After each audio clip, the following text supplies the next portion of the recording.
मरकज चौथा बाब।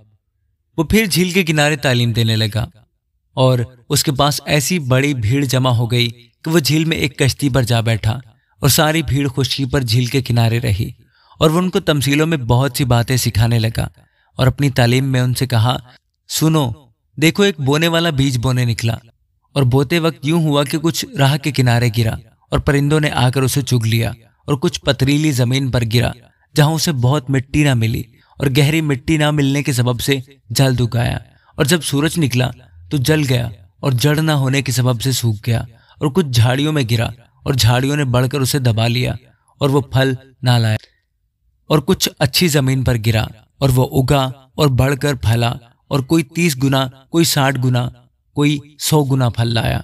फिर उसने कहा, जिसके सुनने के कान हो वो सुन ले।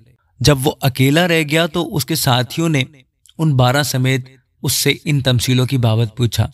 उसने उनसे कहा कि तुमको खुदा की बादशाही का भेद दिया गया है, मगर उनके लिए जो बाहर हैं सब बातें तमसीलों से होती हैं, ताकि वो देखते हुए देखें और मालूम ना करें और सुनते हुए सुने और ना समझें, ऐसा न हो कि वो रुजू लाएं और मुआफी पाएं। फिर उसने उनसे कहा, क्या तुम ये तमसील नहीं समझते? फिर सब तमसीलों को क्यों कर समझोगे? बोने वाला कलाम बोता है, जो राह के किनारे में है जहां कलाम बोया जाता है। ये वो है कि जब उन्होंने सुना तो शैतान फिलफोर आकर उस कलाम को जो उनमें बोया गया था उठा ले जाता है। और इसी तरह जो पथरीली जमीन में बोए गए, ये वो हैं जो कलाम को सुनकर फिलफोर खुशी से कबूल कर लेते हैं और अपने अंदर जड़ नहीं रखते, बल्कि चंद रोज़ा हैं।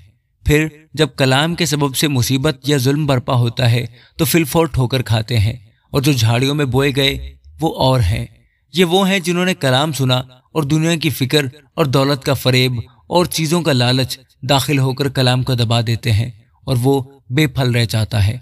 और जो अच्छी ज़मीन में बोए गए, ये वो हैं जो कलाम को सुनते और कबूल करते और फल लाते हैं, कोई 30 गुना, कोई 60 गुना, कोई 100 गुना।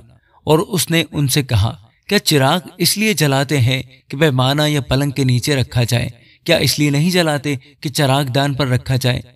क्योंकि कोई चीज़ छुपी नहीं मगर इसलिए कि जाहिर ना हो जाए, और पोशीदा नहीं हुई मगर इसलिए कि ज़ाहुर में ना आए।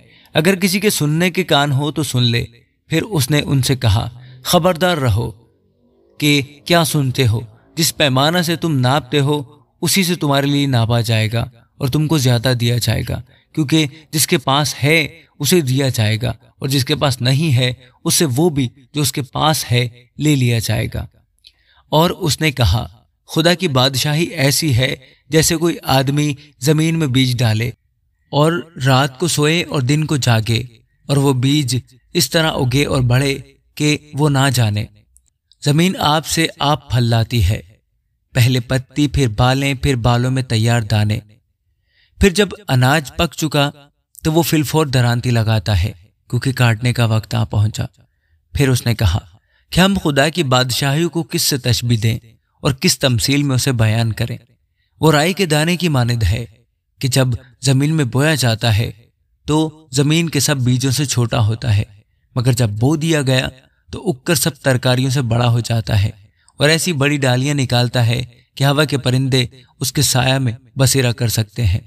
और वो उनको इस किस्म की बहुत सी तमसीलें दे देकर उनकी समझ के मुताबिक कलाम सुनाता था और बेतमसील उनसे कुछ न कहता था, लेकिन खलवत में अपने खास शागिर्दों से सब बातों के मानी बयान करता था।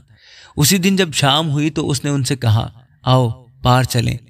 और वो भीड़ को छोड़कर उसे जिस हाल में वो था कश्ती पर साथ ले चले, और उसके साथ कश्तियां और भी थीं। तब बड़ी आंधी चली और लहरें कश्ती पर यहाँ तक आईं कि कश्ती पानी से भरी जाती थी और वो खुद पीछे की तरफ गद्दी पर सो रहा था। बस उन्होंने उसे जगाकर कहा, ए उस्ताद, क्या तुझे फिक्र नहीं कि हम हलाक हुए जाते हैं? उसने उठकर हवा को डांटा और पानी से कहा, साख्त हो, थम जा। बस हवा बंद हो गई और बड़ा अमन हो गया। फिर उनसे कहा, तुम क्यों डरते हो? अब तक ईमान नहीं रखते? और वो निहायत डर गए और आपस में कहने लगे, ये कौन है कि हवा और पानी भी उसका हुक्म मानते हैं। आमीन।